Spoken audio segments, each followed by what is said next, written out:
Hello and welcome back. Today is Monday, March 31st. I have your three best bets for you in the NBA today. As always, if you're new to the channel, welcome to the page. We get a beautiful Monday slate of NBA action. We have survived another week of March Madness where college games are just dominating the NBA here. And the NBA here was just like, hey, you know what? Let's throw a great slate for you guys on this Monday. 8-game Monday slate here. Some pretty great primetime games here on NBA TNT. I'm going to do an old-fashioned rundown of every single game here, starting us off here early.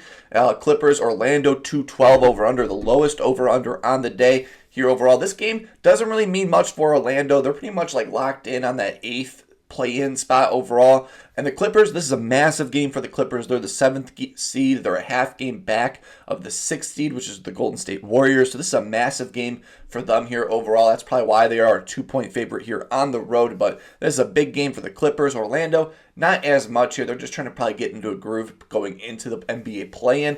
The next game is the ultimate tank commanding game of the day. If you are a take-a-thon fan just like me, this is one that you get your popcorn ready for. It's Utah versus Charlotte, 16-win versus an 18-win team on the season. One of these two teams has to win a game this year. This is a big game. I think the Hornets want to lose this game, but the Jazz are going to do a great job on doing the same thing overall. So this is a massive tank-a-thon game. 16 wins versus 18 wins. Big game on the NBA slate, 221 over-under. Utah is a 1-point favorite here, so I think Charlotte is going to do their best. They ruled a lot of these players out. They're going to do a lot. They're going to do some little tinkering with the lineups, I bet, here today. And we get Washington versus Miami. This game is a fugazi. It just doesn't exist to me. The other game, way more important. I would rather watch the 16-win versus 18-win. This is just sad on sad. The Heat, 10th seed overall. They really can't go anywhere overall in Washington. They're just happy to lose this game overall. We get a great game here overall. Sacramento versus Indiana.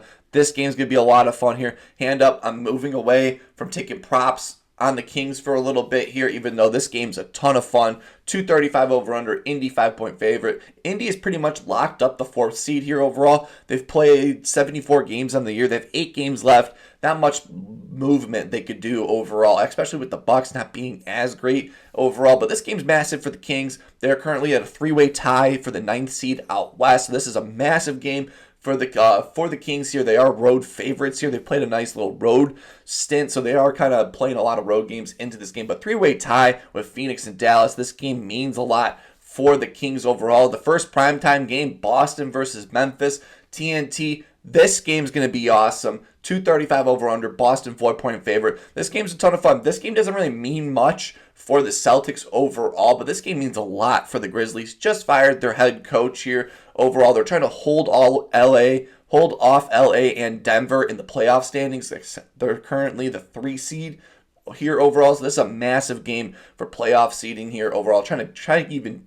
get to close to Houston. They're right there overall, but this is a massive game for Memphis. Huge over-under game. Fun NBA primetime. You're doing your job. NBA on TNT. Fun matchup here. Chicago versus OKC, the best team of the month of March, and the Chicago Bulls versus the best team in the NBA, which is OKC. They're on track for 70 wins. So this game's going to be a ton of fun to watch. This game doesn't really mean much for either team. The Bulls, they're kind of like, they're not really interested with it. Like, they could maybe go up one seeding, but in the play-in, it doesn't really matter. But this is a massive game if OKC wants to win 70 wins here. Fun game. Billy Donovan returning to OKC. Josh Giddey versus the old team. Caruso versus Coby White. Fun matchup overall. One of the highest over-unders on the day, 239. OKC 15-point favorites. Come on. Bulls are going to cover that with ease in that game. A matchup that used to be was going to be a tank commanding game, but this game means a lot for Dallas. Dallas 11-point favorite against Brooklyn. They need this if they want to make the NBA play-in to make this Anthony Davis season successful. So this is a massive game for Dallas here overall. And then the game of the night, Rockets versus the Lakers. Lakers 5-point favorite. This is a TNT prime time game. Chef's kiss. This game means a lot. Houston's the 2nd seed with the few game cushion overall. They're on a back-to-back playing the Lakers hosting this game. They are the 5th seed, 1 game back for between the 4th and the 3rd seed. And if Houston loses a few more games here coming down in the season, could possibly play up to the 2nd seed. This is a massive game overall. Cannot wait to watch the Luka versus Jalen Green, Dylan Brooks versus LeBron James narrative. That's always a fun matchup overall. Fun 8-game slate here. Before we jump into today's plays, we got to recap yesterday's action. And yesterday in the NBA, ended up going 1-1 in best bets overall. Jalen Green, he took care of business. 12-point third quarter for us. He looked incredible. Helped that Dylan Brooks got suspended, and then Asur Thompson just got injured a little bit. So Jalen Green had a bigger green light in that matchup. Anthony Simons, seemed like everyone on Portland was balling and got a 20-point game, but the guy we took, he struggled early on.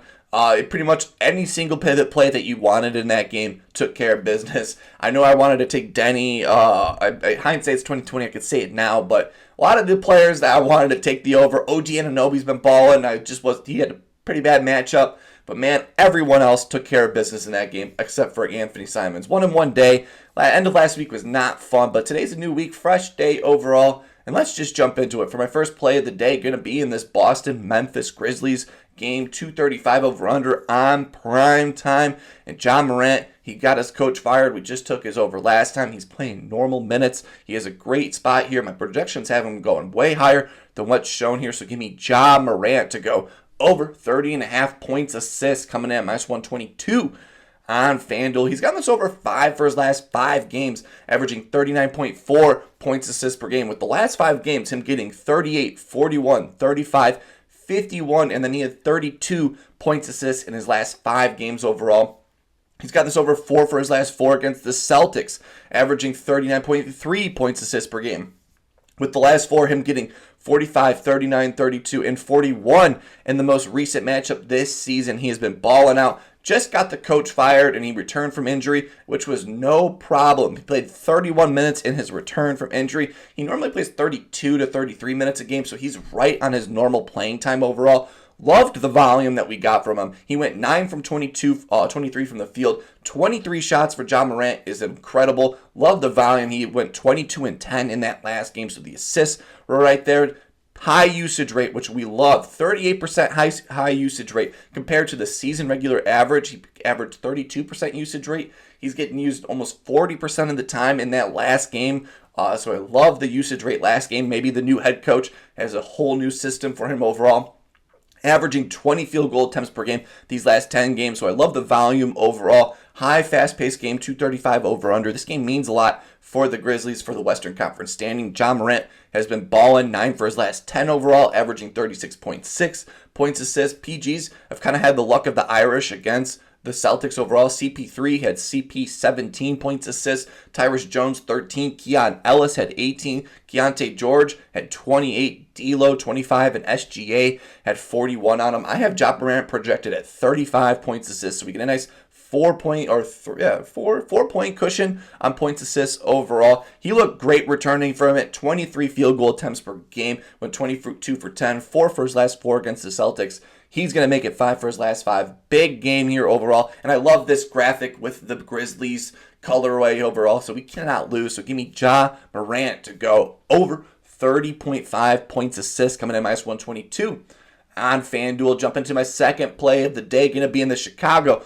OKC matchup. 239 over-under. Highest over-under on the day. 15-point spread for OKC Thunder. And man, I'm a man with a bad habit. Yeah, I'm always going to have a Chicago Bulls play. They're my favorite team. I'm always going to be watching here. And this man, we've been taking his overs. We're getting the same number as always. He has a great matchup here. And that's Coby White. He's going to stay white hot. As long as it's still March, he has been balling out. So give me Coby White to go over 23.5 points, coming in at minus 125 on DraftKings. He has a great matchup here, surprisingly. OKC, they're really good on defense, but they've been struggling against the shooting guard position, allowing the 9th most points to the shooting guard position, and Coby White has been white hot overall. 5 for his last 5, averaging 31.8 points per game. With the last 5 games, him getting 35, 36, 37, 26, and 25 in his last 5 games overall. Getting the over 9 for his last 10 games overall, averaging 29.2 points per game. He's a road warrior, over 5 for his last 5 road games, averaging 31.6 points per game overall. He will be getting the Alex Caruso treatment in this matchup, so that's probably why this number is a little lower than normal, but I think Coby White, he's going to take advantage of it overall. He's going to have a great day overall because there's no Io and no Lonzo Ball in the lineup. And when both of those guys don't play in the matchup, Coby White gets this over 80% of the time, averaging 28.7 points per game. So great consistency on this season overall. And shooting guards have brought the thunder against OKC here overall. Andrew Nembhard just had 26. Ben Shepherd had 10. Chris Dunn, former Chicago Bulls legend, former point guard, 7. Seth Curry, 11. Nick Smith, 14. Seems like all the Charlotte Hornets had their overs. Josh Green had 12. Quentin Grimes, who's been balling out, had 28. Gary Trent, 12. Malik Beasley had 15. Derek White, 22. And Russell Westbrook had 16 overall. I have Coby White projected at 27 plus points in this game overall. Steady volume overall, 19 field goal attempts per game these last 10. Yes, the last 2 games he played against OKC, he scored 23 points last year, and then he had 9 in the most recent matchup here overall. But that was back when we had Zach LaVine on the team. This is not the same Coby White from earlier this season overall. So OKC allowing the 9th most points. I have him projected at 27 plus points. This game is going to be a lot of fun overall. Coby White's going to be playing against his former teammate in this game, and I think he'll have the advantage overall. So give me Coby White to go over 23.5 points coming in at -125 on DraftKings. And jump into my third and final play of the day, going to be in this Houston Lakers matchup overall on TNT. This is a massive game here overall, and this number we're getting for rebounds, assists, we're back at it. We've normally been taking LeBron James over 13.5 rebounds, assists all season long. We get the number back again. I'm back at it like a bad habit. So give me LeBron James to go over 13.5 rebounds, assists coming in at -135 on DraftKings. Houston, these last 15 games allowed the 6th most assists to the small forward position. So he has a great matchup here overall. And LeBron James, he's consistent as consistent can be. 70% hit rate this season, averaging 16.6 rebounds, assists, getting the over 3 for his last 5, averaging 14.8 rebounds, assists per game, 3 for his last 4 against the Rockets, averaging 15.7 rebounds, assists. 82% hit rate versus the Rockets going back to 2021, going over 9 for his last 11 games against them. Overall, averaging 16.8 rebounds, assists overall. 73% hit rate at home this season, averaging 16.9 rebounds, assists, going over 9 for his last 10 home games, averaging 17 rebounds, assists. This number just seems a little too low here for LeBron James. I have him projected at 16 rebounds, assists in these games. Since return, 16 projected rebounds, assists in this matchup. Playing 37 minutes every single game, returning from injury. So even with him being, I thought it was going to be a little out of shape, or not out of shape, but needed to ramp up for these few games. He's playing full-on minutes, 37 minutes in each of the games, averaging 12 potential assists and 12 rebound chances per game, going over 3 for his last 4, returning from injury. So great consistency, even returning from injury overall. This game's going to be a ton of fun overall. 73% hit rate at home this season, 3 for his last 5. Great consistency of getting the over against the Rockets here. This game's going to be a ton of fun. This game's going to mean a lot. So give me LeBron James to go over 13.5 rebounds, assists coming at -135 on DraftKings. And those are my 3 best bets for you in the NBA today. Gonna rattle them off all over again. LeBron James over 13.5 rebounds, assists on DraftKings. Coby White over 23.5 points coming in -125 on DraftKings. And then Ja Morant over 30.5 points, assists coming at -122 on FanDuel. Fun 8-game slate. Let me know down below what's your favorite play. Could be in the MLB, could be in NBA, or even NHL. I love tailing you guys in the comments section. You guys have been making me money all season. Hopefully I've been doing the same. But you guys in the comments section, it's been a lot of fun overall. While you're down there, please leave a like and subscribe down below. Makes me know you like the content. Hey, just takes a second. It's free. Might as well hang out and enjoy the NBA season as it comes down to the end together overall. Fun 8-game slate here overall. Hopefully having a wonderful day. Keep on smiling, and I will see you in the next one.